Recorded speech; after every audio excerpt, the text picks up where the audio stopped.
It was 7:42 p.m. when my name vanished in front of 200 people I'd never met. Seattle's grand ballroom glowed gold on the live-stream crystal chandeliers, tuxedos, the clink of silver. And there, under a halo of stage light, my husband stood smiling like nothing was burning. Dr. Annika Keller's voice cut through the mic. "Mr. Bennett, could you explain this line from your company's internal document?" She turned her tablet toward the camera. The screen behind him flickered, enlarging every word. "Spousal attendance limited. Mrs. Bennett Avery Collins does not align with corporate sophistication." Someone gasped. Then chairs scraped. The silence that followed was the kind that peels skin.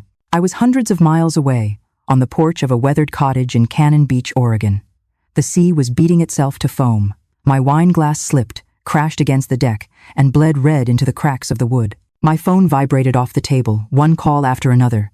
Lucas Bennett, Eleanor Bennett, Richard Bennett, Charles Whitmore. I didn't answer any of them. The screen kept lighting up like a wound reopening. I picked up the phone, stared at my reflection in it, the ghost of the woman they'd just edited out of their empire, and walked inside. On the counter sat a small mint tin. Ruth, the owner, had left behind. She'd said, "It blocks signal if you ever need silence." I dropped the phone inside, heard the metallic click when I shut the lid. Then I pulled the SIM tray out, slid that thin piece of plastic into an envelope, and sealed it shut. Outside, the wind pushed through the doorframe. I could still hear Annika's voice echoing from the muted screen. "Does not align." I stood there barefoot, wine on my ankles, the taste of metal and salt in the air. For 7 years I'd built a company beside that man, breath by breath, line by line of code. And in one sentence, he'd erased me for being not sophisticated enough. I didn't scream. I didn't cry. I just whispered to the empty room. "Fine, let's see how your story reads without me." Then I turned off the lights and let the ocean do the talking.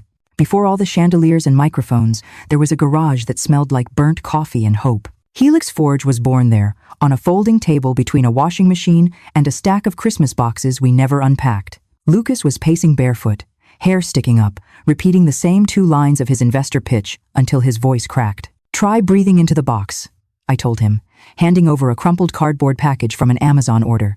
"In through your nose, out through your mouth. Focus on the count." He laughed once, nervous. "You really think this'll help?" "It helped when you had to give your best man speech," I said, "and that one had higher stakes."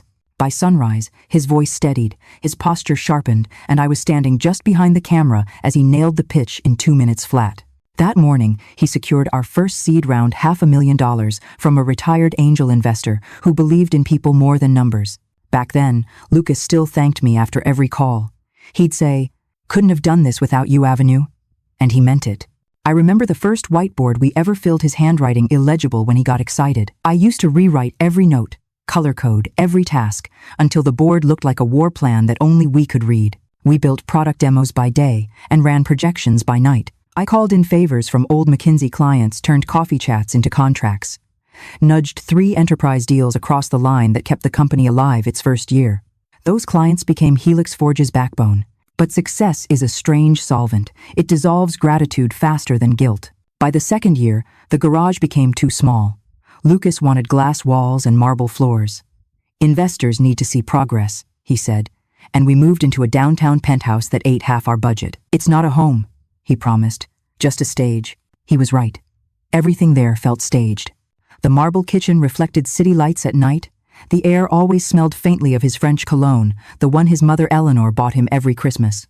We started hosting investor dinners. I cooked, cleaned, rehearsed his slides, ironed his suits.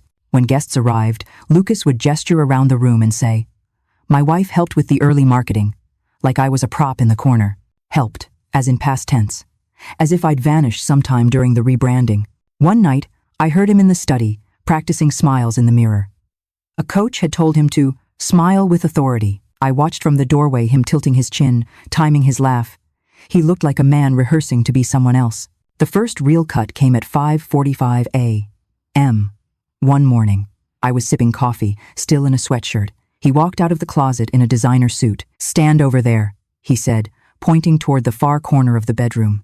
"You're in my eye line. I need to practice the pitch." I moved aside, more out of reflex than obedience. "Actually, just leave," he added, eyes on his reflection. "This audience isn't like what you're used to.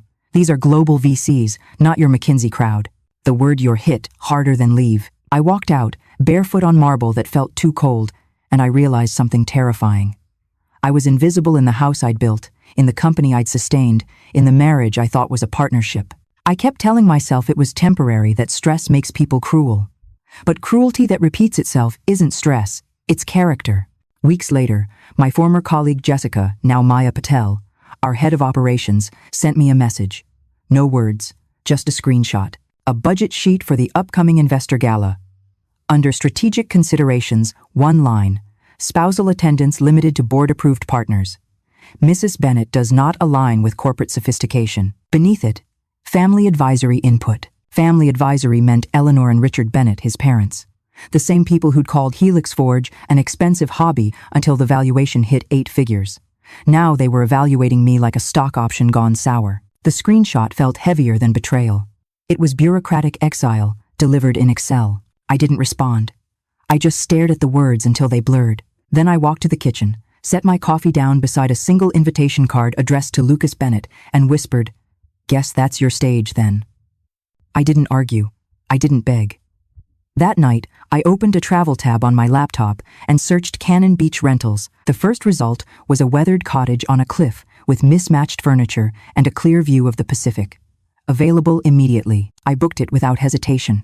When I left the penthouse, Seattle was still asleep, wet streets reflecting neon, the city caught between night and morning. My suitcase rolled across the marble once, twice, then stopped. I turned back, just for a second. The place looked too perfect, too polished. A museum of everything I used to believe in. I left the keys on the counter beside the gala invitation, and a cup still half full of cold coffee. No note, no goodbye. Just the kind of silence that doesn't beg to be understood. The drive south felt like shedding skin. Each mile took a piece of noise with it. The hum of elevators, the constant Slack pings, the endless performance of pretending everything was fine. By the time the skyline disappeared in the rearview mirror, I felt lighter and strangely empty, like grief had burned itself clean. Cannon Beach smelled of salt and cedar. The cottage owner, Ruth Alvarez, met me on the porch wearing paint-stained overalls and a look that said she'd seen every kind of heartbreak. She handed me the keys, heavy, old-fashioned, and said, "You look like someone who finally ran out of pretending." She was right. I didn't even argue. Inside, the cottage was a patchwork of past lives: creaky floors, sea glass jars on the windowsill, a quilt draped over a couch that had probably survived generations. I dropped my bag, turned toward the ocean through the salt-fogged windows, and exhaled. For the first time in years, there was no clock ticking behind my ribs. That night, the sky turned orange and violet as the sun drowned behind the waves.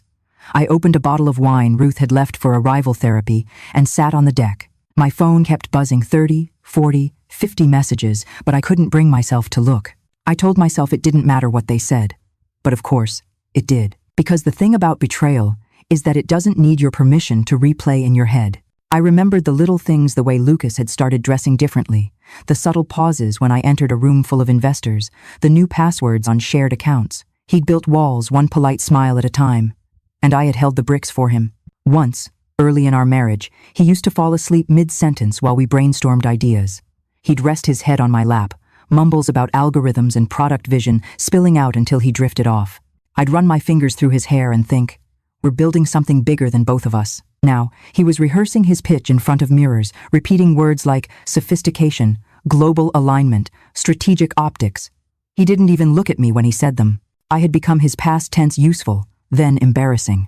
Around midnight, I finally checked my phone. The first text was from Maya. "I'm so sorry. The exec team knows." He announced it himself. I read it twice, then locked the screen again. The humiliation wasn't private anymore.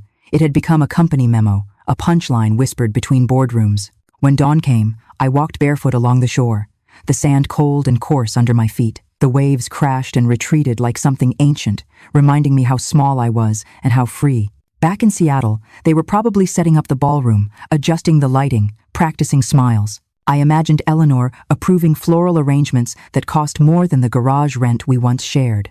Richard shaking hands with men who valued connections over integrity. Lucas would be adjusting his tie, checking his reflection in the same way he'd practiced every morning.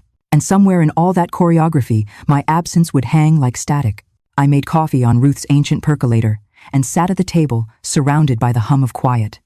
No startup jargon, no buzzwords, no pretending, just the rhythmic crash of waves and the hiss of boiling water. I realized then why the memo had hurt so much. It wasn't just exclusion, it was erasure. They hadn't just uninvited me, they had rewritten history to start after I'd stopped existing. People think betrayal is one event. It isn't. It's a slow deletion, pixel by pixel, until you look up and can't recognize your own life. As the sun climbed, I opened my laptop. My cursor blinked on a blank page. I typed one sentence: everything begins again at 0. And in that moment, it didn't feel like running away anymore. It felt like reclaiming something. The morning after the gala meltdown, I woke to the smell of ocean salt and burnt toast. Ruth was already in her garden, humming off-key and trimming lavender like she was conducting an orchestra only she could hear. She looked up when I stepped outside. "You gonna hide?" she said. "Or rebuild?" I didn't answer right away. I just watched the tide crawl in, each wave erasing footprints that had only existed seconds before. There was my answer. That night, I sat at the kitchen table with a mug of bitter coffee and a yellow legal pad. The list started small words that didn't look like survival yet. Walk, breathe, write, collect proof. Then longer lines formed close joint accounts, store copies of every commit tagged AC in it, lock contracts with my signature in a cloud drive under my name only. I called no one. I didn't post, didn't text, didn't explain. Silence became my strategy, not my surrender. In the tech world, noise is currency, but I'd learned that quiet is leverage. Let them fill the silence with panic. Each morning, I followed the same ritual. Pour coffee, open the journal, document everything. Every memory of HelixForge that carried my fingerprints. Every decision I'd made that Lucas had renamed as his own. Dates, metrics, proof. Ruth lent me an old mint green typewriter she hadn't used in years. "For thoughts too dangerous for Wi-Fi," she said. I started typing letters addressed to no one, half evidence, half confession. By the third week, my plan had sharpened into a single line of truth. I don't negotiate my worth just to fit someone else's image. That sentence became the spine of everything that followed. Immobility was never my nature. I wasn't going to rot quietly in exile. I was going to rebuild without needing permission. So I packed the fear into the same mint tin where my phone slept, clicked it shut, and told myself, this is the new code. Move in silence. Store the proof. Let their noise expose itself. And I did. The first week at the cottage tasted like detox. Salt air instead of boardroom oxygen. Silence instead of strategy calls. The quiet pressed against my ears until it stopped feeling empty and started feeling clean. Every morning, I built a ritual. Grind the beans by hand because machines had done enough of the talking. Pour the coffee into Ruth's chipped mug that read, "World's okayest lawyer." Sit on the deck. Listen. No deadlines. No notifications. Just wind hitting the railing and the creak of old wood shifting under the weight of time. On day 3, I found a small thrift shop in town run by a woman named Marjorie. She sold used cameras, shells, and postcards with watercolor skies. I bought a second-hand Nikon, dented but working, and a notebook with faded blue lines. Marjorie squinted at me over the counter. "You planning to start over or disappear?" "Both," I said. Photography gave me structure. Each morning, I walked the shoreline, capturing the way seaweed tangled with foam, the purple bruises on rocks, the gulls hovering like suspended thoughts. I learned to shoot light before sunrise, when the world felt like a secret, still deciding whether to wake up. At night, I cooked like someone rediscovering hunger-simple meals, butter sizzling on an old pan, garlic burning just a little. My body stopped trembling every time my phone vibrated. My hands stopped checking my pockets for devices. I stopped waiting for permission to exhale. The second week, Ruth invited me into her studio. Canvas everywhere, colors bleeding into each other, jazz humming from an ancient radio. She handed me a brush. "Here," she said, "try messing up something that isn't your life." I painted waves, badly. My strokes clumsy, my blues too dark. But when I stepped back, I realized I'd captured something real, the kind of chaos that looks deliberate when you stop apologizing for it. Ruth smiled, eyes soft behind her paint-splattered glasses. "Silence is a muscle," she told me. "You train it long enough, it stops hurting and starts holding." Those words stuck. They became the rhythm of my recovery. By the third week, I started writing again. Not emails or decks or memos, real writing. I titled the first page of my journal, HelixForge, the edited history. Each night, I recalled the early days, who coded what, who pitched which idea, which contracts bore my signature before they replaced it with Lucas's. The facts weren't revenge, they were reclamation. Proof that I existed. Some days, the anger came back. It wasn't sharp anymore. It was slow and steady, like an undercurrent waiting to pull something down. I'd feel it while editing photos or hanging laundry, and I'd let it pass through me like a wave that had no shore to crash on. Then came Maya's call. Her voice cracked through the static. "They're in chaos," she said, whispering like the walls might hear. Annika's team walked out mid-meeting. The Germans froze the expansion. "Charles is blaming Lucas for everything." I didn't say anything. Just listened to the sound of her breath, the fear and thrill in it. "They scrubbed the site," she went on. "Every photo with you is gone, but the internet's not stupid. Screenshots are everywhere." "Good," I said softly. "You're not angry?" I smiled, though she couldn't see it. I was. "Now I'm collecting." "Collecting what?" "Receipts," I said. "Of truth." After that call, I organized everything: emails, project notes, bank statements, drafts.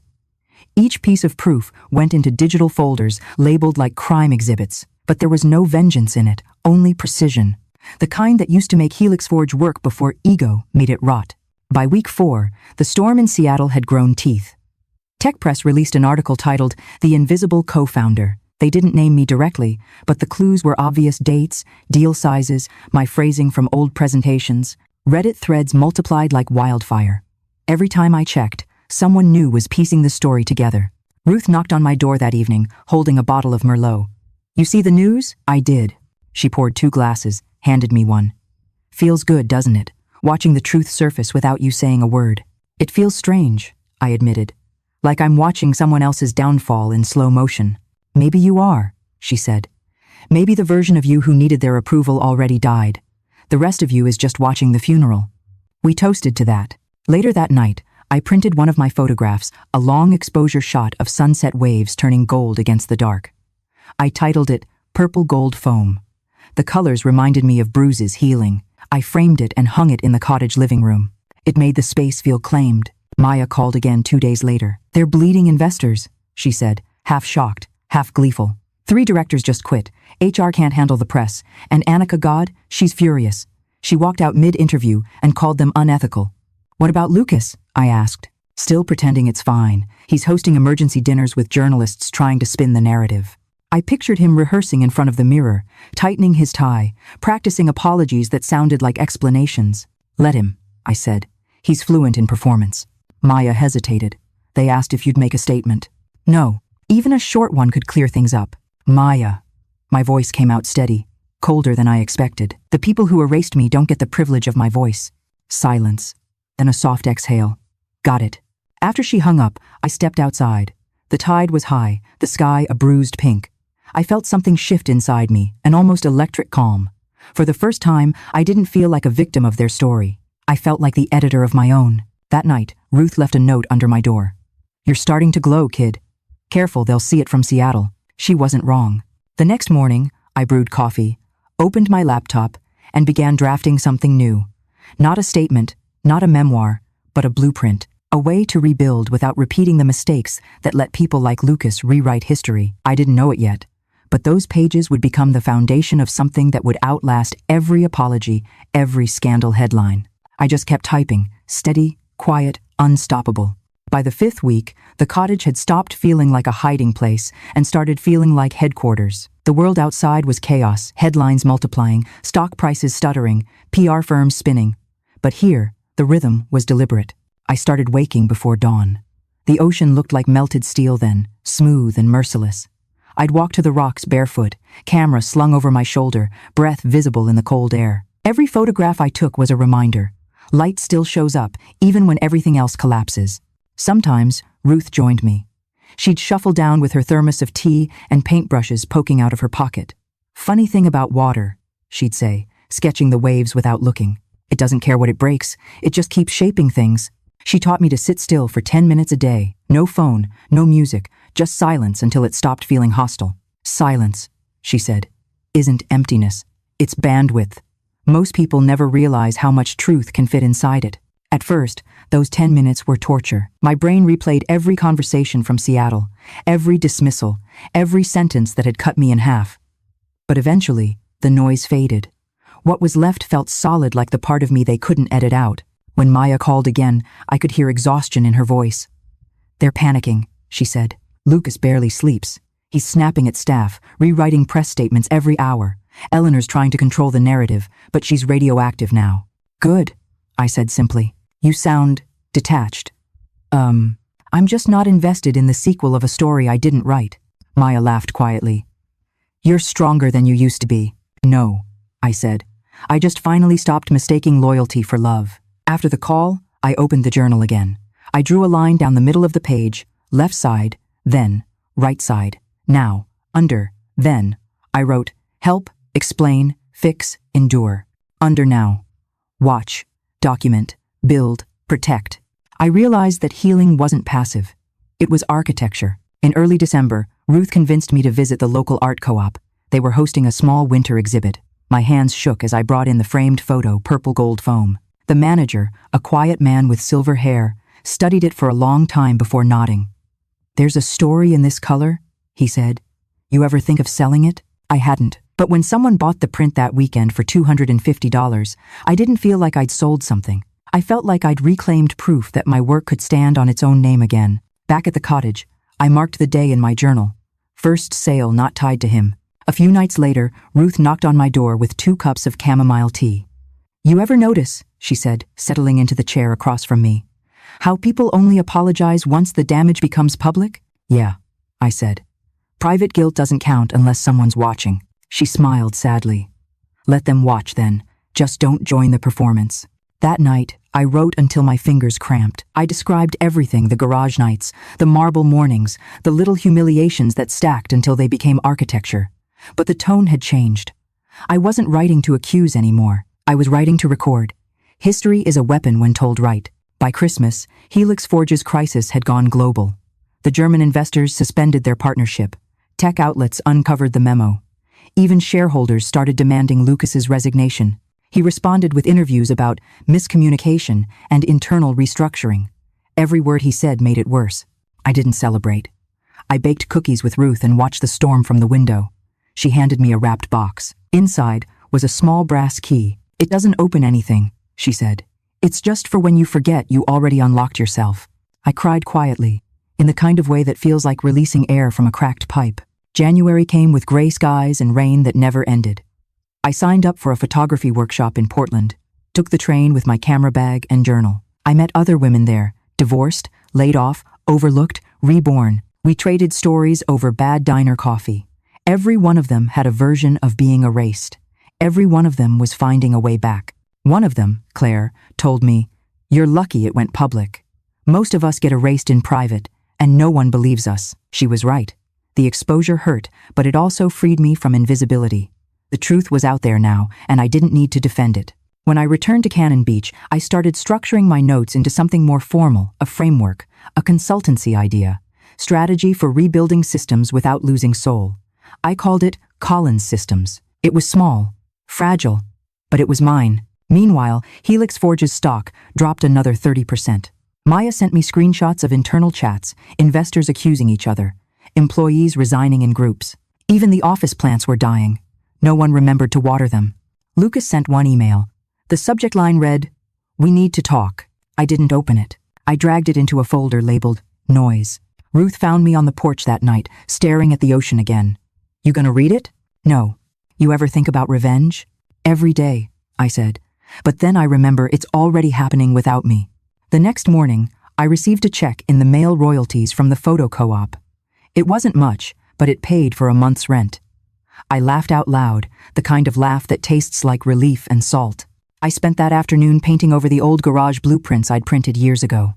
On top of them, I wrote in thick marker, "You don't have to prove you built it when it collapses under its own lies." That became the title of a new piece I hung beside purple gold foam. By late February, people online started speculating about me. Was I hiding, negotiating, suing? I didn't answer.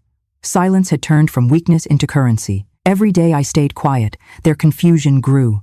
Sometimes, power is nothing more than knowing you don't owe an explanation. The night before March began, Ruth threw a small dinner. "You made it through the winter," she said, lighting candles that smelled like vanilla and smoke. "Spring's for planting." "I'm ready," I told her. And I was, because somewhere between the salt air and the shattered glass, between being erased and rewriting myself, I'd learned something no boardroom could teach. Peace doesn't come when the noise stops. It comes when you finally stop needing to make yourself heard. When the dinner ended, I stayed out on the deck long after everyone left. The sea shimmered under moonlight, steady and endless. I could almost hear it whisper back the sentence that had started all of this does not align with corporate sophistication. I smiled. You're right, I whispered to the wind. I don't. And thank God for that. It started with a voicemail, then 2, then 6. I'd silenced my phone for months, only checking it when I needed a timestamp for the journal. But that morning in early March, I woke to a blinking red light on the kitchen counter, the signal that the tin box had done its job but couldn't erase the world entirely. Curiosity won. I lifted the lid, pressed play. Lucas's voice filled the room, smaller than I remembered, rougher around the edges. Avery, listen, we need to coordinate messaging. This is spiraling. Pause. I never meant for it to sound personal. You know how optics work. I hit skip. Voicemail 2. Eleanor says you could help neutralize the board if you just clarify you left voluntarily. It doesn't have to be dramatic. Skip. 3. The Germans are threatening to sue. Annika's making it political. Just call me, okay? 4. Charles is drafting a statement. We'll say you took a creative sabbatical. You'll still look good. It's mutually beneficial. 5. Avery, please. It's getting ugly. 6. Fine. Do what you want. But don't think this silence won't cost you. The messages ended, leaving only the hum of the refrigerator and the waves outside. I sat at the counter, staring at the tin box like it was an animal that might bite. I didn't feel triumphant. I felt tired. Tired of being treated like a variable in someone else's crisis equation. I poured coffee and opened my laptop, not to read the news, but to check my savings. I wasn't rich, but I wasn't desperate either. I could afford to stay quiet. That was its own kind of luxury. Later that day, Ruth came in without knocking, as she often did. You look like someone who just read their own obituary, she said, placing a jar of strawberry jam on the table. Lucas left me 6 voicemails, I said. Did you listen? Half. And? They all sound like business memos disguised as apologies. Ruth raised an eyebrow. You gonna call him back? No. Good, she said. Let him learn the cost of not being heard. That evening, I walked into town for groceries. The local paper by the register had a headline about HelixForge's leadership turbulence. Beneath it, a grainy photo of Lucas in a navy suit, jaw tight, eyes hollow. The caption read, CEO denies reports of internal scandal. I almost felt sorry for him almost. When I got home, there was another voicemail. This one wasn't from Lucas. Mrs. Bennett, this is Richard. His tone was clipped, the kind that could slice glass. Our legal team has reviewed certain communications involving proprietary information. If you choose to, he cleared his throat, misrepresent HelixForge's internal operations, you'll leave us no choice but to act accordingly. I laughed out loud. It sounded foreign in the empty house. An hour later, Eleanor called too. Her message was dripping with sweetness. Avery, dear, you've made your point. Let's not ruin the family's reputation over misunderstandings. People talk, you know. Seattle's small. It was almost funny the way she said family, as if I hadn't already been cut from that tree. The following week, Maya warned me about a new development. Whitmore's making offers, she whispered over the phone. He's calling it a goodwill settlement, $200,000 and a mutual NDA, basically hush money. What's the condition? You sign a statement saying you chose not to attend the gala. I nearly choked on my coffee. So I erase myself again? I told them you wouldn't. Good. You sure? $200,000 is... Maya, I interrupted. Some silences are worth more than cash. She sighed. They're scared. Charles looks like he hasn't slept in days. Lucas is losing weight. HR's got lawyers running simulations for potential lawsuits. The place feels like a funeral home. Maybe it is, I said softly. Maybe it's just burying the wrong people. After we hung up, I walked to the window. The sea was violent that day, wind shredding the surface into silver shards. I thought about Whitmore's offer, about Lucas's tired voice, about the line between dignity and revenge. It's a thin line, razor sharp, but I'd learned how to bleed quietly. The next morning, I packed all the printed emails, pitch decks, and photos into a manila envelope and tucked it in the bottom drawer of Ruth's old desk. I wrote one line across the front. Evidence is not equal to explanation. Because I didn't owe anyone an explanation. Still, the tension in Seattle kept rippling outward. Journalists began calling Ruth's landline, guessing where I'd gone. Anonymous emails appeared offering exclusive interviews. One said, "We can help you control your story." Control. The same word Lucas used to love. I deleted every message. Let them wonder. The day after, Ruth found me pacing outside. "You're shaking." she said, pressing a cup of mint tea into my hands. You okay? I don't know. Part of me wants to burn everything down, she nodded. Then make sure you're not standing too close when it falls. That night, I couldn't sleep. I kept hearing Lucas's last voicemail. Don't think this silence won't cost you. Maybe it would. Maybe peace was just a prettier word for loneliness, but at least it was mine. By the end of that week, a clip surfaced online grainy, secretly recorded, clearly taken before the gala. In it, Eleanor stood beside the PR director, whispering, "Cut her from the frame." IDRing where? The camera caught her reflection in the mirror, her lips curling as she said it. The video spread like wildfire. Reddit threads, TikToks, news tweets. Within hours, number "cut her from the frame" was trending. It should have felt like vindication. Instead, I just stared at the screen, numb. Because no amount of public outrage could undo the private moments that broke me first. I turned off the computer and went outside.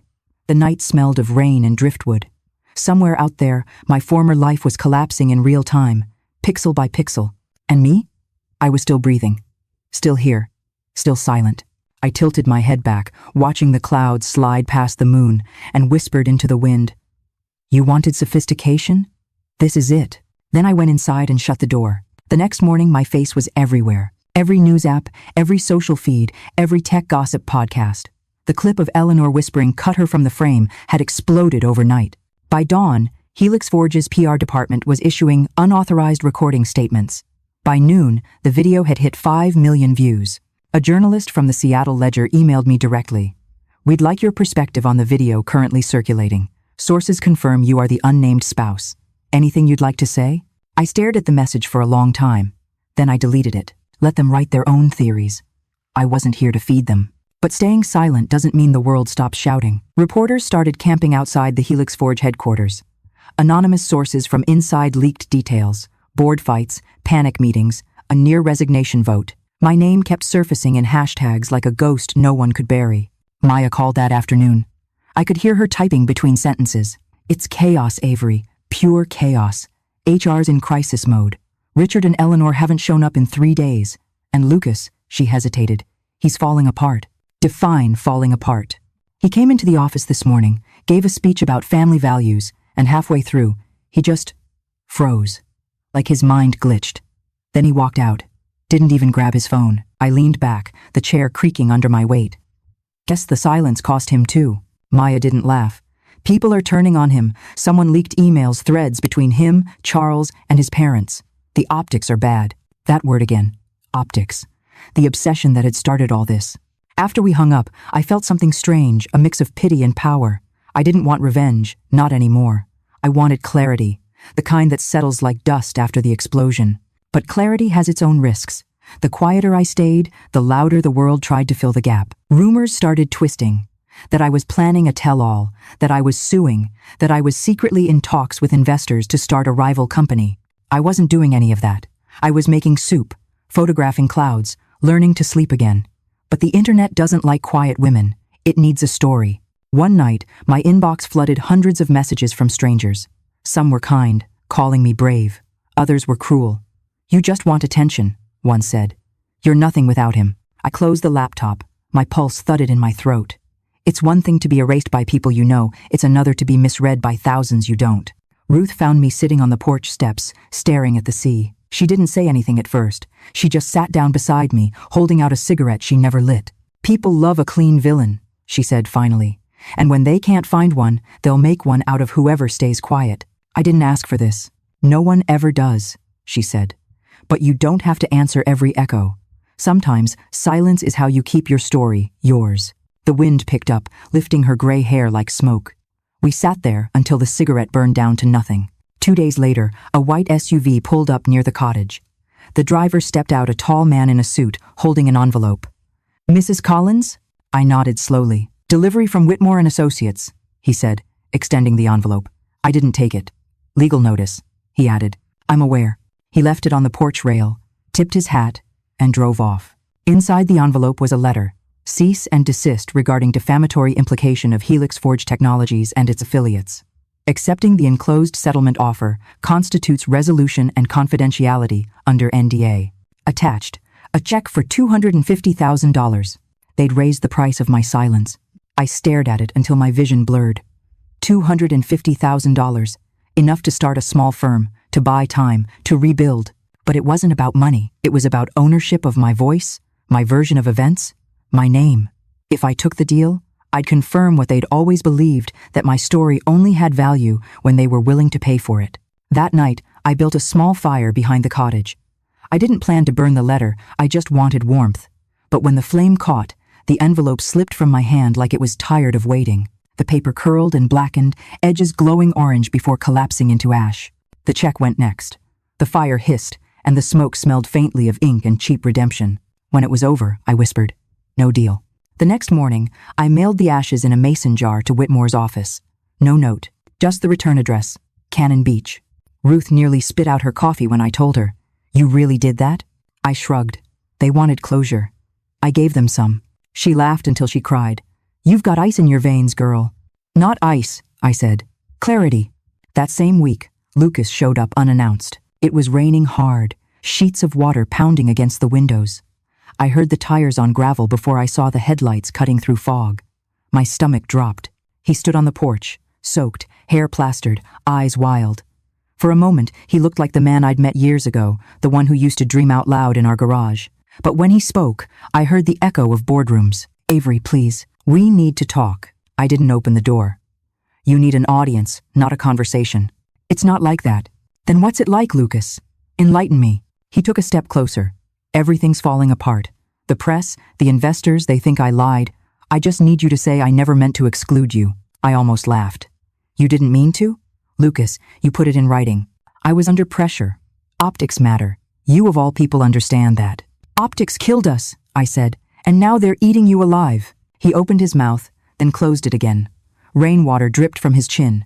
"Do you hate me?" I thought about it. "No," I said finally. "I just don't believe you exist outside of applause." He flinched, like I'd slapped him.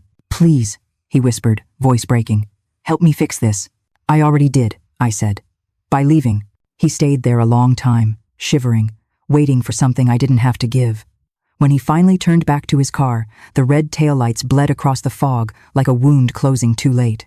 After he left, I stood at the window, heartbeat steady, breath calm, no shaking, no tears, just peace. Outside, the sea kept roaring, relentless, untamed. Inside, I made tea, wrote 3 words in my journal: "Don't go back."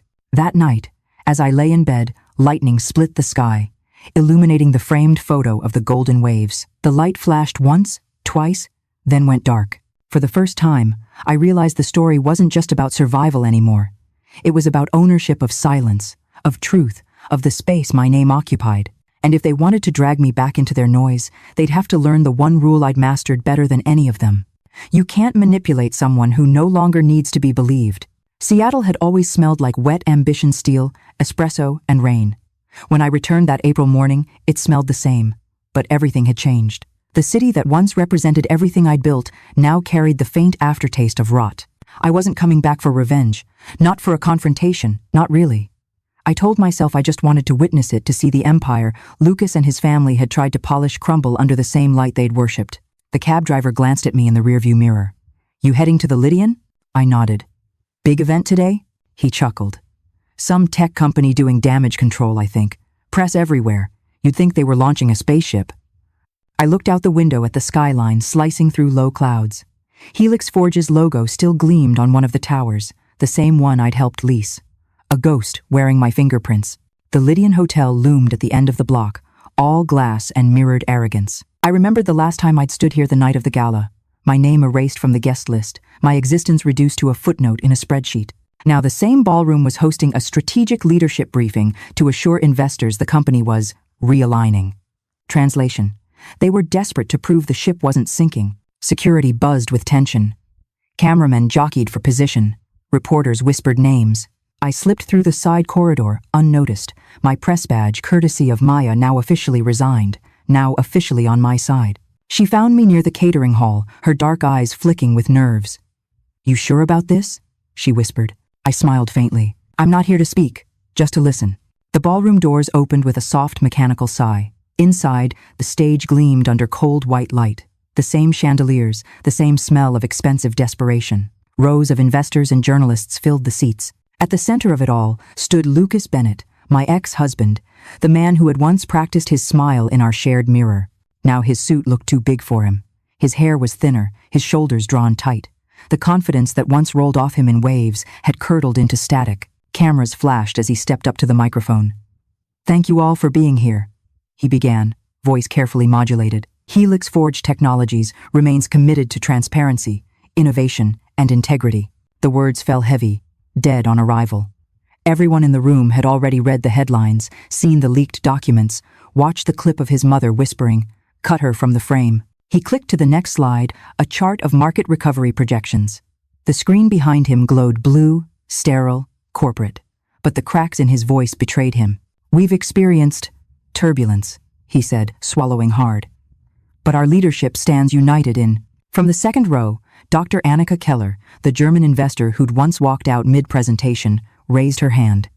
"Mr. Bennett," she said, her accent crisp as a blade. "Before you continue, could you clarify something for us?" The room went still. Every lens shifted toward her. Lucas hesitated, nodding. "Of course." Annika rose from her chair, tablet in hand. The reflection of its screen lit her face. "You've spoken about unity and integrity. Yet, in the internal documentation we reviewed last fall, your company explicitly categorized your spouse, who, as records show, contributed to your founding technology as not aligned with corporate sophistication. Do you still stand by that evaluation?" The question landed like a gunshot. The air sucked out of the room. I could feel it, the hush, the blood cooling in veins, the faint metallic taste of spectacle. Lucas blinked rapidly. "That document was taken out of context." "Out of context?" Annika repeated. Her tone carried the faint amusement of someone sharpening a knife. "It seemed quite specific to us. Spousal attendance limited to executive partners meeting sophistication criteria. Those were your words, yes?" Lucas's throat bobbed. "It was a collective decision. Branding alignment, not personal. So you stand by excluding your co-founder," she pressed, "because she didn't fit the image?" "She was not a co-founder," he said quickly. "Not legally." Something inside me stilled, hard as glass. There it was, the lie laid bare again, this time on record. Annika tilted her head. "Not legally," she repeated. "And yet, I've seen the original commit logs from your first platform prototype, tags signed AC in it. Would you care to explain those initials, Mr. Bennett?" The room erupted into whispers. Maya, standing beside me near the exit, whispered under her breath. "Oh, she brought receipts." Lucas's composure cracked. "I don't see how that's relevant to today's discussion." "It's relevant," Annika said coolly, "because integrity isn't measured in valuations. It's measured in how you treat the people who built your foundation." The moderators looked panicked. Cameras zoomed in. Someone from PR gestured frantically from the side of the stage. Lucas tried to smile, but it came out as a twitch. "We're here to discuss forward strategies, not dwell on..." Annika's voice cut through him like a scalpel. "You talk about forward strategies while standing on a history you've tried to erase. How do you expect investors to trust your vision when you rewrite the past to suit your narrative?" He froze. The microphone buzzed faintly. Then, from the back of the room, another voice, an older man, gravelly called out, "Answer her question, Bennett." It was Richard, his father, standing among a cluster of board members. His face was pale, his tie loosened. For the first time, he didn't look like a patriarch. He looked like someone watching his investment burn. Lucas's voice faltered. "Dad." Richard raised a hand. "No, you wanted to handle this, remember? Handle it." The words hung like smoke. Cameras caught every angle. Lucas's gaze flicked across the crowd, searching for an ally. When his eyes landed on Eleanor, seated in the front row in pearls and practiced calm, she looked away. He was alone. I stood still at the edge of the room, unseen but not invisible. My pulse was slow, steady. I wanted to feel pity, but all I felt was inevitability. Annika closed her tablet. "Then let me make my position clear," she said. "Rainmark Capital is withdrawing its remaining interest. We do not invest in teams that treat human worth as a branding exercise." The reporters pounced, questions flying, microphones stretching like spears. Lucas stumbled over his next words. We respect your decision, Dr. Keller, but I assure you..." "Assure us of what?" another journalist interrupted. "That you've learned empathy overnight?" Laughter rippled through the audience, quiet, nervous, the sound of vultures circling. The lights were too bright now. Sweat beaded on Lucas's forehead. The white of his shirt glowed under the stage glare, making him look translucent, unreal. He tried to recover, gesturing toward the slide deck. HelixForge remains financially stable. A loud electronic pop cut him off. The screen behind him glitched, then flickered to black. The logo disappeared. For a second, only static filled the speakers. Then, like fate pressing play, a different video started. The same pre-gala footage of Eleanor whispering, "Cut her from the frame." Her voice, faint but unmistakable, echoed through the sound system. The audience gasped. Someone had synced the viral clip directly into the presentation feed. Lucas spun toward the technician booth, shouting, "Turn it off! Turn it!" Too late. The projector froze on a still frame. Eleanor's face, half-shadowed, lips curled mid-whisper. Reporters surged forward. Cameras flashed in bursts. Eleanor covered her mouth, eyes wide. Richard looked ready to vanish. Lucas slammed a fist against the podium. "This isn't authorized content," he barked. But it didn't matter. The damage was total. Annika stood calmly, watching. "Perhaps now," she said evenly. "Everyone can see why Rainmark left." For a long moment, no one spoke. The hum of cameras, the shuffle of expensive shoes, the soft click of pens, the symphony of a downfall. And then, faint but clear, someone from the crowd whispered, "Where's she now?" The wife.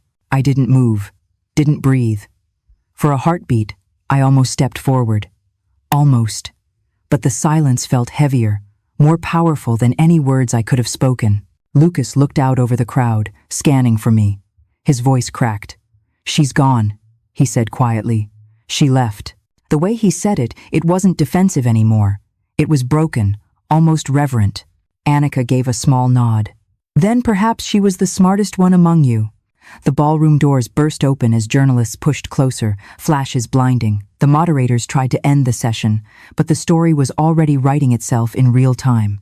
I slipped out the side door, Maya right behind me. The air outside felt sharper, cleaner. I could still hear the chaos inside, the muffled shouts, the collapsing illusion. Maya exhaled hard. "You planned this?" I shook my head. "No. Just waited long enough for truth to do what it always does." She stared at me. "That feed swap, someone had to trigger it. You think it was Noah?" I didn't answer.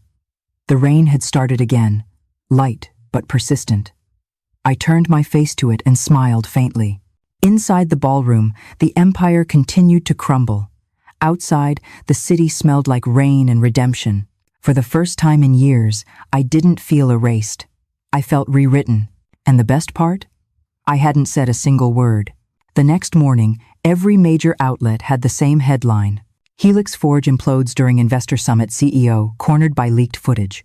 A still from the video, the one of Eleanor's whisper, was plastered across every screen in Seattle. Reporters called it the moment the mask slipped. From the quiet of my hotel room 2 miles away, I watched the coverage with a numb kind of satisfaction. I hadn't planned the leak. That wasn't my hand. But whoever had triggered it, Noah, maybe Maya, maybe someone braver than both of us had done what silence alone could not. They'd made the truth visible. The footage looped again on TV. Lucas's face mid-collapse, Annika's icy calm, Eleanor's whisper crystallized into evidence. And I realized something. This wasn't just about humiliation. This was exposure. By noon, journalists had tracked down the chain of internal communications, confirming everything: emails, Slack logs, even a memo from Charles Whitmore authorizing spousal optics review as a legitimate PR process. That phrase, spousal optics, hit the internet like a virus. People were furious. Tech blogs called it the most misogynistic policy ever unearthed in a startup. Reddit threads dissected every sentence of the leaked documents. Think pieces flooded in about the performative perfection of tech founders' wives.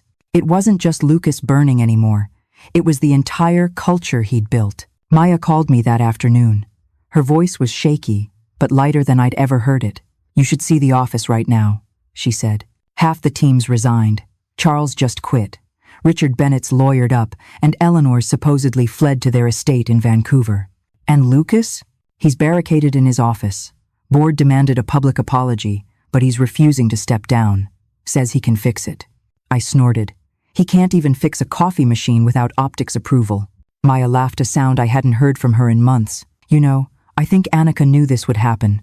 She's been feeding documents to journalists for weeks. Quietly, strategically. The woman's an assassin in heels. She didn't destroy them, I said. She just gave them a mirror.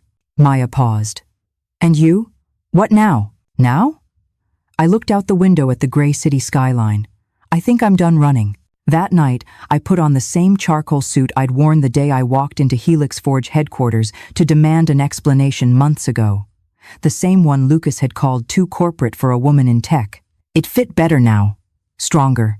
I wasn't going to sneak this time. No side entrances, no back hallways. If there was one thing Lucas had taught me, it was that the people who win are the ones who take up space. The next morning, I walked straight into the HelixForge tower. The receptionist froze when she saw me.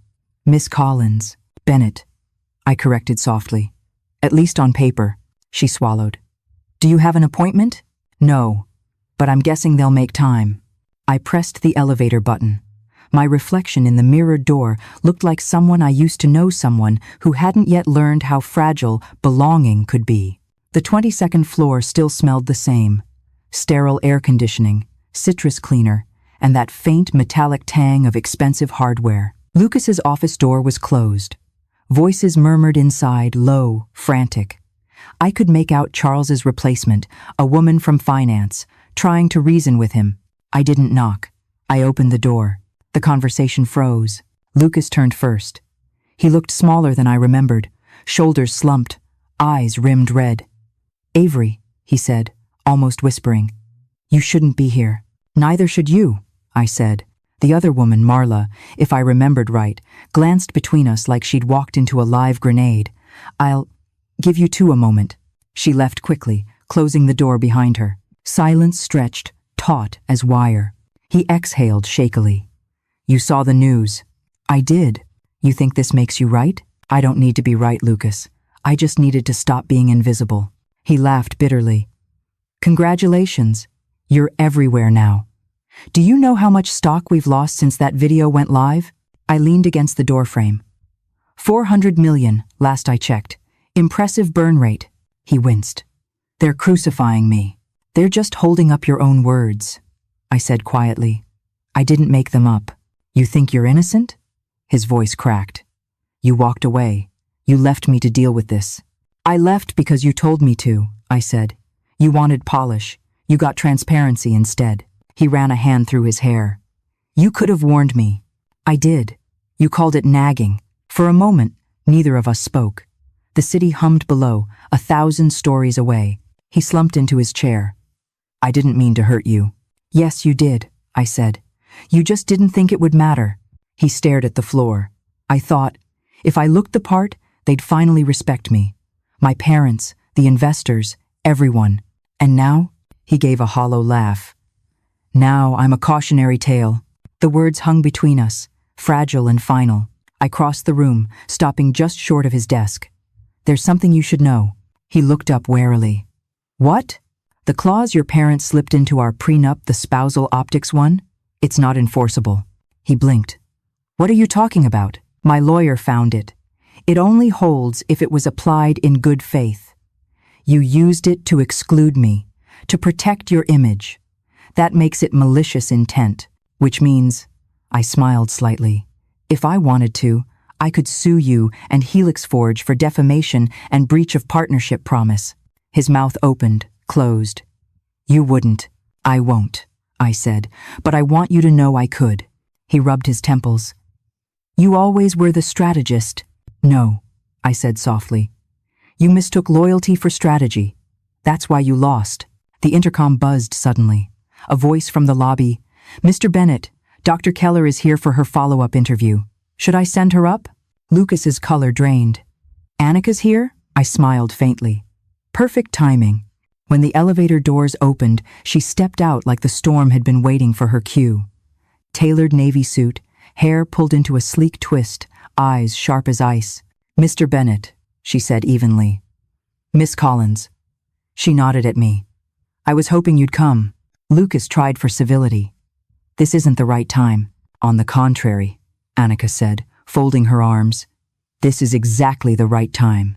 She set a folder on his desk, the papers inside perfectly aligned. The board has voted.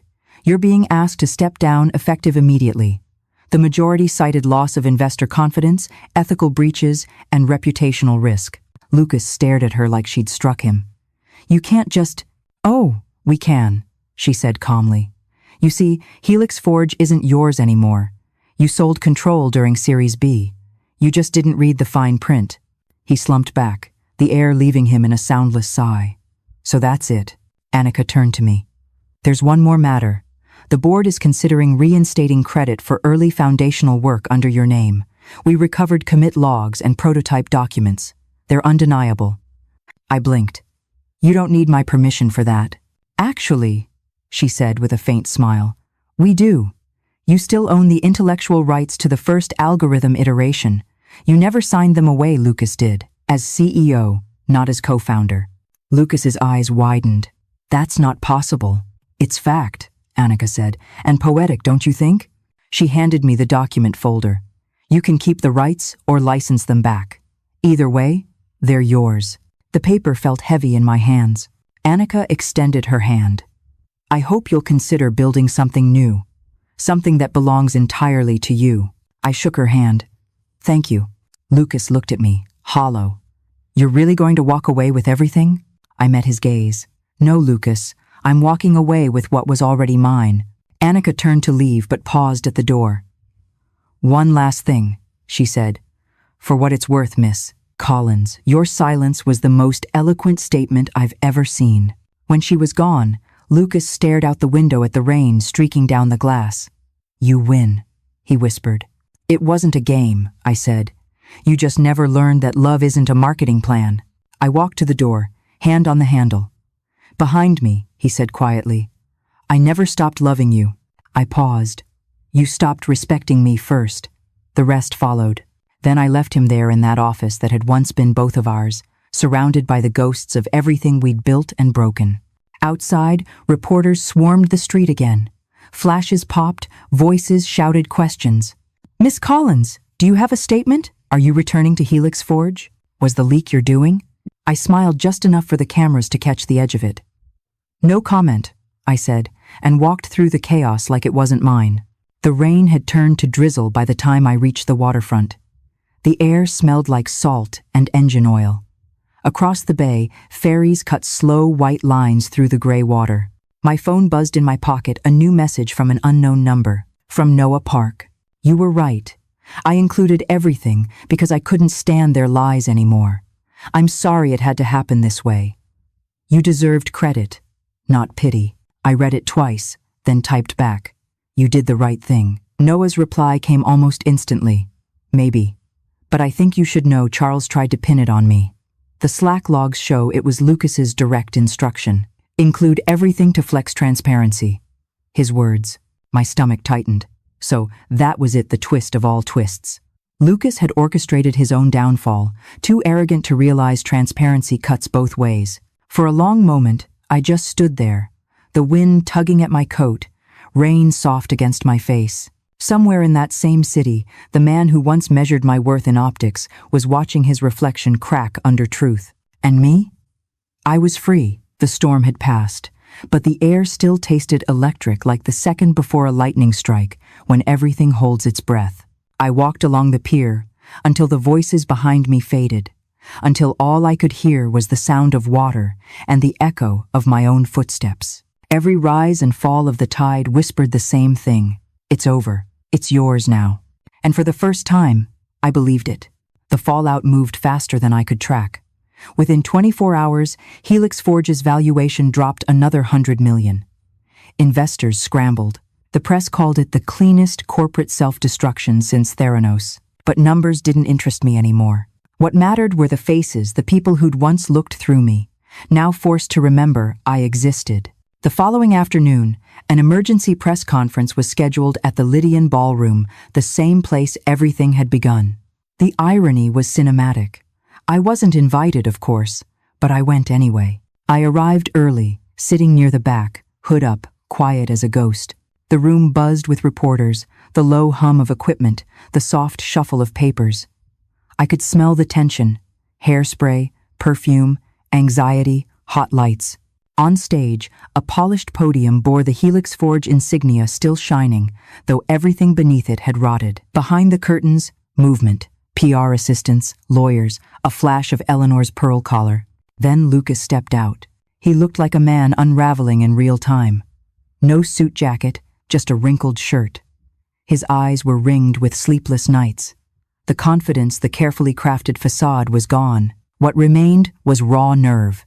"Thank you all for coming," he began, voice hoarse. "I owe explanations." The room quieted instantly. Cameras whirred. He adjusted the mic, fingers trembling. "I want to start by addressing the events that took place during yesterday's investor meeting. There were missteps, personal and professional. I failed to protect the integrity of my team, and I failed someone who didn't deserve it." Murmurs rippled through the crowd. He continued, eyes darting to the cameras. "There's been speculation about documents, about policies, about my marriage. I won't defend them. They were wrong. Every word." The phrase, spousal optics, he swallowed, was a grotesque attempt to manufacture perfection. I thought that by polishing the image, we'd attract respect. But what we built wasn't respect. It was a cage. A journalist raised a hand. "Are you confirming the internal memo was authentic?" Lucas nodded slowly. "Yes." "And your wife, was she involved in the early algorithm?" He hesitated. The silence stretched thin. Then he said it. "Yes. She built the foundation. The company would not exist without her." Flashes exploded like lightning. "Does that mean she was a co-founder?" Another voice shouted. He stared at the podium, voice barely steady. "Yes." It should have felt triumphant. Vindication delivered in high definition. But as I watched him struggle for breath, a part of me realized I didn't need this moment anymore. He wasn't my enemy. He was just another consequence of his own blindness. Still, I stayed. Lucas pressed on, words tumbling out in fragments. "For years I convinced myself that image equaled worth, that if everything looked perfect, maybe it would be. I let my family's approval dictate who I was, and in doing so, I lost the only person who ever saw me before the mirror did." He paused, the silence hanging like fog. "To Avery, if you're watching." My throat tightened. "I'm sorry," he said simply. "Not the PR kind of sorry, the kind that comes too late." For the first time, his voice didn't sound like strategy. It sounded human. Then Eleanor rose abruptly from the front row, face stiff. "This is unnecessary," she hissed. "You're humiliating yourself." Lucas looked at her, and for once, there was no fear. "No, Mother, I'm telling the truth." The room collectively inhaled. "You raised me to believe control was the same as success," he said, his tone breaking. "But control without empathy isn't leadership, it's vanity." She glared, lips trembling. "You're throwing everything away." "I already did," he said quietly. "The night I let you convince me to cut her from the frame." Eleanor's hand twitched, as if she wanted to slap him, but remembered the cameras. Instead, she turned and walked out, her heels clicking like gunfire. The sound echoed through the ballroom until the doors slammed shut. Lucas exhaled shakily, leaning on the podium. "That's all," he said. "HelixForge will appoint interim leadership effective immediately. As for me, I'm stepping down." The room erupted, questions, flashes, chaos. But he didn't wait. He just left the stage, shoulders hunched, a man finally finished pretending. I slipped out a side exit before anyone could notice me. The spring air hit cold and sharp. Outside, reporters were already filing live updates. Headline banners scrolled across phones. HelixForge CEO resigns, publicly credits ex-wife. I walked until the noise faded, until the sound of traffic blurred into wind. That night, Maya texted, "You saw it, right?" He finally said it. I did. "You okay?" I stared at the message for a while before replying, "Better than okay," because I was. For years, I'd imagined justice as fireworks, as spectacle, but it turned out quieter than I expected, just truth spoken out loud, finally free of spin. Still, one piece remained unfinished. Closure doesn't happen on stages. It happens in small rooms where the echoes can't hide. So the next morning, I went to the one place that still carried our fingerprints, the garage. It had been converted into a small R&D unit years ago, but the bones were the same. The old workbench, the stains from midnight coffees, the faint scorch mark where a prototype once caught fire. No one stopped me when I walked in. The security guard recognized me. Maybe he'd seen the news. Maybe pity had replaced loyalty. Either way, he let me pass. The space was dim, lit only by the soft blue glow of computer monitors. And there it was, on the far wall, framed like a relic, the first blueprint we'd ever drawn, HelixForge Core V01. My handwriting was right there, the same sharp cursive he'd tried to erase from history. I touched the glass, fingertips tracing the ink. It felt cold, distant, like touching a ghost. "Always preferred pen to pixels," a voice said behind me. I turned. Lucas stood in the doorway, wearing a sweatshirt instead of a suit. No cameras, no audience. Just him. "You shouldn't be here," he said, but his voice had lost its authority. "I could say the same," I replied. He looked around the room. "They're tearing this place down next month, moving everything to the new campus." I nodded. "Of course they are." We stood there, silence thick with what used to be. "I watched your statement," I said finally. "You told the truth." He gave a half smile. "Too late, though." "Truth's never late," I said. "It just shows up when you stop performing." He studied me. "What happens now? You sue? Take the rights? Start something new?" "I don't need to destroy what's already collapsing," I said. "I'll build something cleaner." He rubbed the back of his neck. "You always were better at beginnings." I almost smiled. "And you were always addicted to endings." He stepped closer. "Do you ever think about what we had before all this?" I didn't answer right away. "Sometimes. But memory's not a home, Lucas. It's a museum. You can visit, not live there." He nodded slowly, eyes glistening. "I don't expect forgiveness." "Good," I said softly. "Because forgiveness isn't what you need." "What do I need, then?" "Silence," I said. "The kind that forces you to hear yourself." He looked away, tears catching light. "I guess you learned that before I did." I had to. The sound of rain started again outside, soft, steady.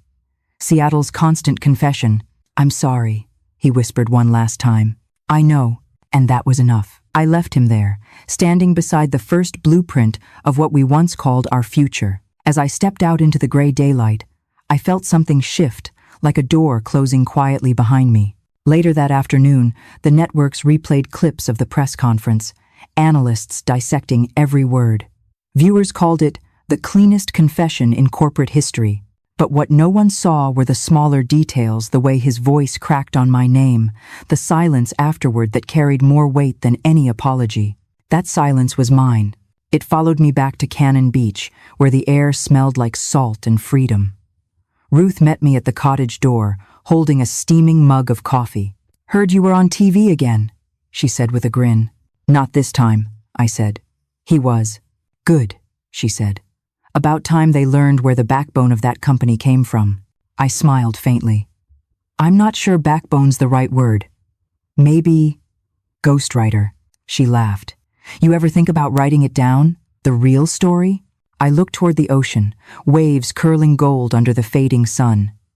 "Maybe one day, but not now. It's still breathing on its own."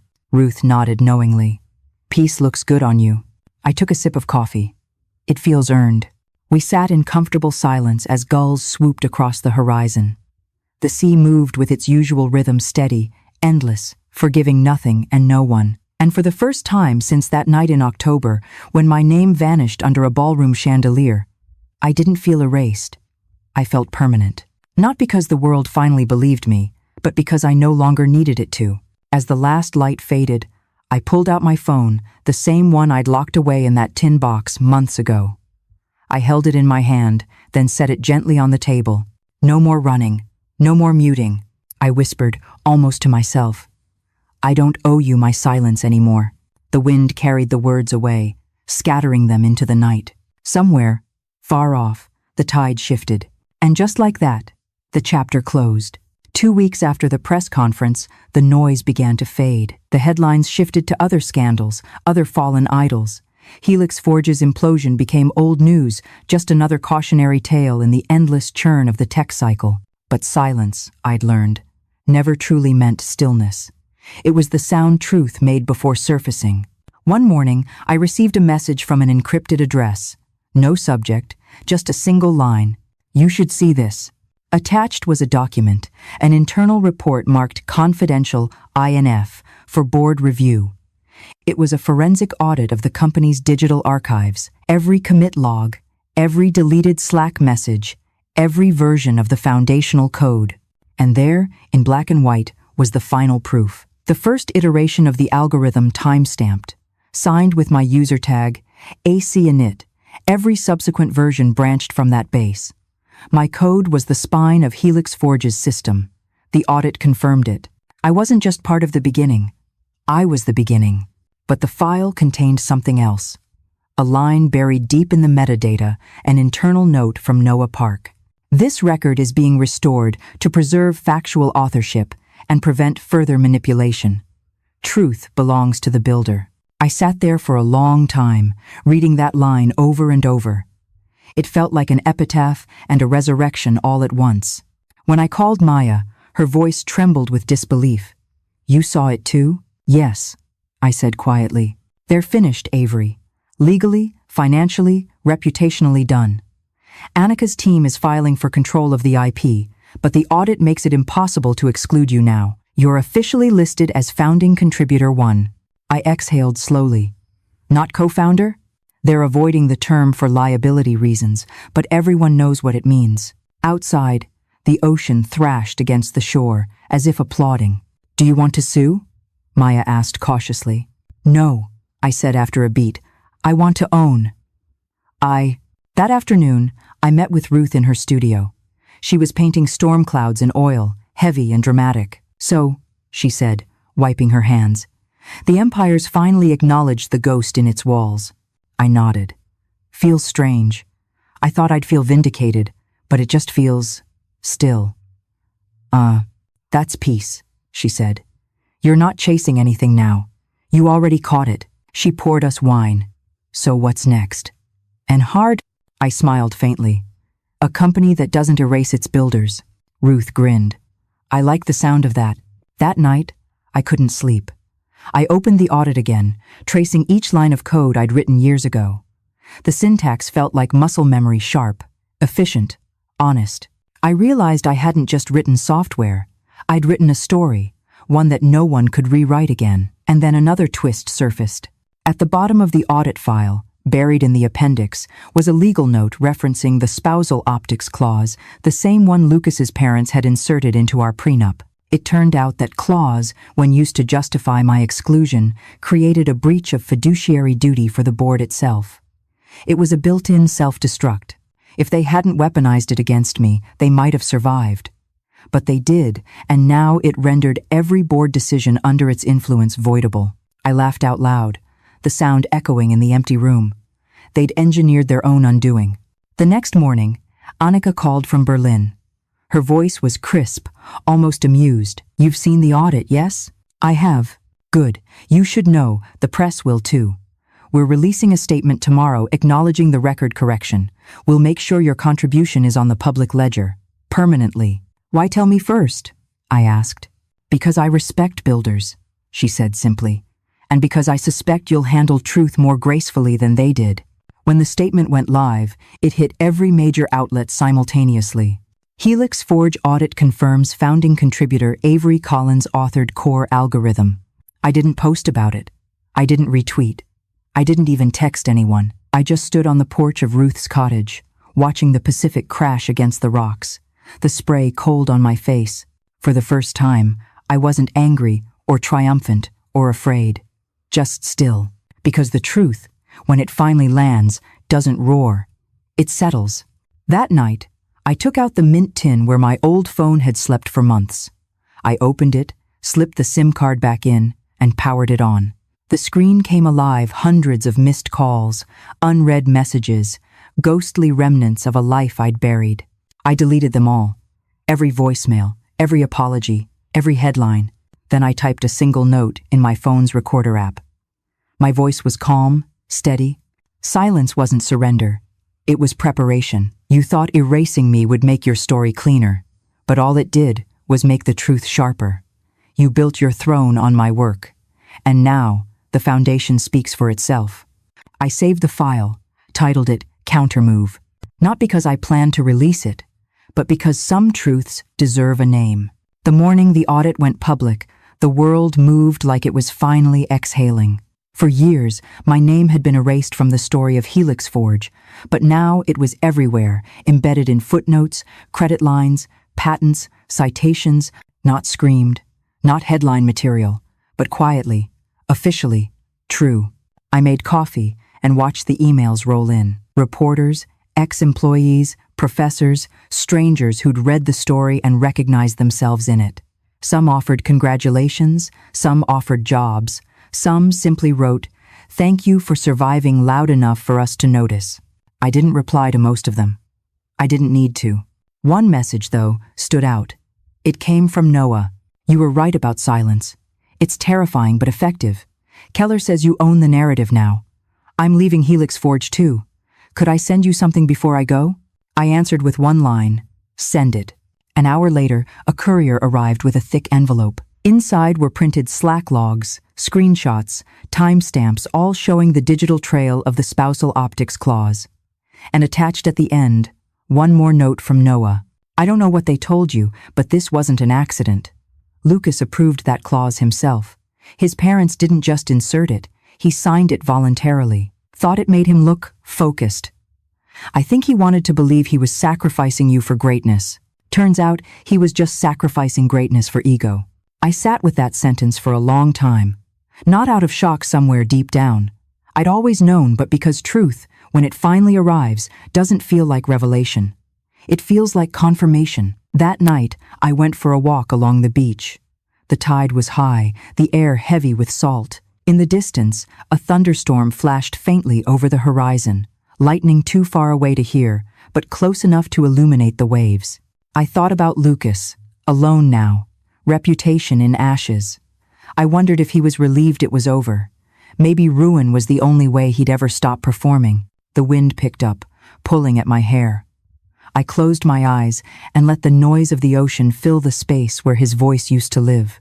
When I got back to the cottage, Ruth was waiting with 2 mugs of hot chocolate. "You look lighter," she said, handing me one. "I am," I said. "It's strange. I didn't have to fight to win." "That's the thing about truth," she said. "It doesn't need muscle, just time." She gestured to the stack of printed audit pages on the table. "So what now? You going back to rebuild?" I smiled, shaking my head. "No, I'm starting something else. A firm for people who get edited out of their own stories, the forgotten partners, the quiet architects." Ruth's grin was slow, proud. "You're turning survival into a service. I like that." I laughed softly. "Maybe I'll call it Countermove." "You should." Later that night, alone again, I lit a single candle on the desk. The light flickered across the walls, the soft hum of the sea outside syncing with my heartbeat. I opened my laptop, created a blank document, and typed the first line. Collins Strategy and Systems, founded April 21. Mission: build with truth at the core. No investors, no board, no PR filters, just me, the code, and the truth. Before closing the laptop, I opened the audio file I'd recorded days ago, the one titled Countermove. My own voice filled the room. Silence wasn't surrender. It was preparation. For the first time, I didn't flinch hearing myself speak. That night, I dreamed of the garage not as it was, but as it should have been. No suits, no spectators. Just the hum of old computers, coffee cups on the floor, the sound of keys clicking like heartbeat. Lucas wasn't there. The space belonged only to creation again. When I woke, the storm had passed. The light outside was golden, washing over everything like forgiveness. On my way into town, I stopped at the post office to send a single letter addressed to Lucas Bennett. No return name. Inside was one printed page, the first commit log with my initials, AC in it, highlighted in red. Below it, I'd written by hand, "The truth builds itself. You don't need to frame it." No signature, no explanation, just that. By the time I reached the beach again, the tide had gone out, leaving ripples of wet sand that shimmered like glass. I stood there for a long moment, breathing in the salt and the silence. Everything was different now, but nothing was loud. And maybe that was the point. People always think revenge looks like fire, but for me, It looked like peace, slow, quiet, absolute. The waves rolled in again, soft and certain. I whispered into the wind, half to myself, half to whatever gods govern justice. Checkmate. And the ocean whispered back. Finally. 6 months later, Seattle felt like another lifetime. The air in Fremont was cleaner, saltier, less heavy with ghosts. I'd rented a small office on the second floor of an old brick building that overlooked the water. The windows rattled when the wind passed through, and every morning smelled like roasted coffee and river fog. On the glass door, the words were simple, almost understated. Collins' Strategy and Systems. Below it, in smaller letters, Truth at the Core. The first day I opened the doors, the world was quiet. No press, no cameras, no whispers of scandal. Just me, a pot of black coffee, and 3 clients who believed in what I'd built before they knew who I used to be. One was a biotech startup founded by 2 women who'd left a toxic VC firm after being told they lacked executive polish. Another was a non-profit edtech platform trying to expand without losing its culture. The third was a small fintech run by a single father rebuilding after a messy partnership collapse. Each story was a variation of mine, voices nearly erased, clawing their way back. And every time I helped them stand taller, a part of me healed too. Maya became my COO, walking into the office on day 1 like she'd always belonged there. "You realize," she said, scanning the exposed brick walls, "this is exactly what HelixForge was supposed to be." "Yeah," I said. "Except this time, we won't have to fake integrity." She grinned. "God, it feels good to work for someone who means what she says." Ruth's paintings hung along the back wall, soft grays, violent blues, streaks of gold light breaking through storms. She refused payment, calling them gifts to the resurrection. Sometimes I caught myself staring at them when the office went quiet, remembering how silence used to feel suffocating. Now it felt sacred. HelixForge still existed, technically. But under interim leadership, it was little more than a shell, profitable but soulless. Their brand was functional, their tone clinical. The media had moved on. Even the Reddit threads went dormant. Lucas was still CEO in title, though stripped of decision-making power. I'd seen one photo him outside the old headquarters, thinner, older, wearing the same 1,000-yard stare I'd once had. The caption beneath read, "HelixForge founder keeps low profile amid restructuring." There was no triumph in seeing him diminished. Just a strange melancholy, the quiet recognition that we'd both been broken by the same thing, only I'd learned how to rebuild from it. Sometimes I caught myself wondering if he'd ever walked by our old garage. If he still smelled coffee and solder and thought of what we'd built together. But the thought didn't sting anymore. It was just a fact, like rain. One afternoon, while reviewing contracts, Maya leaned against the doorframe. "You've been in interviews nonstop. You realize your story's everywhere, right? Forbes, Wired, even a podcast called Reclaimed Voices." I laughed. "Do they want the version with pain or peace? They want the revenge," she said, smirking. "Well," I said, "then they'll be disappointed." Because the truth was, revenge had nothing to do with it anymore. This wasn't about watching anyone fall, it was about rising without asking permission. A few days later, I received a letter.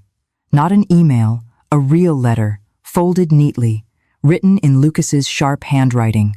"Avery, I've resigned. It's done. I won't ask forgiveness, but I hope you find what I couldn't piece that doesn't need an audience. You were right about silence. It's the only thing that tells the truth back. L. No return address, just that." I placed it in the same tin box that had once held my phone and my fear. This time, I didn't close it to hide. I left it open on the shelf, proof that even ghosts can be filed away. That night, I stayed late at the office. Outside, the harbor lights shimmered across the water. I turned off the desk lamp, watching the reflection of the gold letters on the glass door blur into the dark. It struck me how different the silence felt now, how alive it was. Peace wasn't the absence of noise. It was the presence of self. I poured one last cup of coffee, leaned against the window, and whispered the line that had carried me through every version of myself. They thought they broke me. They built me. And this time, I smiled when I said it. By spring, the world had learned to pronounce my name correctly again. Avery Collins wasn't just a ghost footnote under someone else's empire. It was a living name on contracts, conferences, and quiet success stories whispered through the startup scene. But the thing about peace is, it doesn't arrive like a thunderclap. It seeps in softly, insistently, until one morning you realize you're breathing without remembering how hard it used to be. On April 21st, the 6-month anniversary of the audit, we held a small celebration at the office. No champagne towers or photographers, just a potluck dinner and a playlist Ruth curated called After the Storm. Maya brought samosas. Ruth brought wine from Oregon. I brought the photograph that had started everything, the one I'd taken at Cannon Beach the night HelixForge fell apart. I hung it above the reception desk, the horizon glowing purple gold like a heartbeat that refused to fade. People came and went through the evening, clients, friends, even strangers who'd followed the story online. They asked the same questions. What happened to HelixForge? Are you going to write a book? Would you ever work with Lucas again? I smiled each time, answering gently. Some stories don't need sequels. When the crowd thinned, Maya leaned on the counter beside me. You know, she said, for someone who vowed silence, you've built an entire company out of people finally being heard. I laughed. Guess I found a louder kind of quiet. Later that night, after everyone left, I sat alone with the lights off. The city glimmered beyond the windows, reflected in the glass just like the ocean had once done. For the first time in years, I didn't feel small compared to it. I felt parallel. Across the bay, the old HelixForge tower still stood, but half the lights were dark. Rumor had it, their new investors, Prescott Ventures, were pulling strings behind the scenes. Caroline Prescott, Lucas's fiancée, had been seen leaving meetings with board members. Some said she was restructuring the company. Others whispered she'd engineered the audit leak herself. I didn't care to know which version was true. The beauty of moving on was realizing the mystery didn't belong to me anymore. The next morning, I met Ruth for breakfast at a seaside diner. The air smelled like burnt toast and ocean spray. She wore a paint-stained cardigan and looked more at peace than anyone I'd ever met. You look done, she said, stirring her coffee. I think I am, I answered. Good. The thing about closure, it's never clean. It's just quiet. She reached across the table, squeezing my hand. Promise me you'll keep building. Don't get stuck proving them wrong forever. I won't, I said. Now it's about proving myself right. Back at the office, I had a new client waiting, a young founder named Leo Kim, barely 25, brilliant but nervous. He reminded me of someone I used to know, wide-eyed, hopeful, terrified of failing in front of the world. He held out a flash drive. This is my prototype. I don't have investors yet, but I have a vision. I smiled. Good. Vision's the part they can't take. As he left, I noticed his hands shaking the same way Lucas's once had, the same way mine had when I pitched our first idea in that garage. The circle was complete, but this time, the story would be written honestly. That afternoon, the mail arrived: bills, a postcard from Ruth's art show, and one crisp envelope stamped with the HelixForge seal. Inside was a single line typed on company letterhead. The board hereby acknowledges Avery Collins as co-founder, original algorithm contributor, record amended, effective immediately. No apology, no explanation, just a correction. But sometimes correction is all justice needs. I pinned it behind my desk, not as a trophy, but as a warning.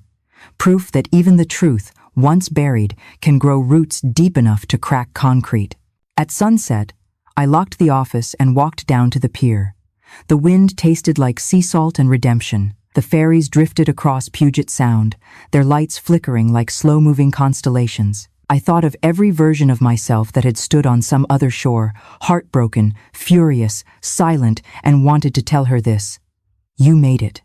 Not because they failed, but because you stopped needing them to see you. The sky turned gold, then violet, the same colors from that photograph above my desk, the same colors from the night everything ended and began. Peace, I realized, isn't passive. It's earned. It's built. It's a decision you keep remaking every morning. And in that golden stillness, one final truth settled like the tide. The revenge was peace.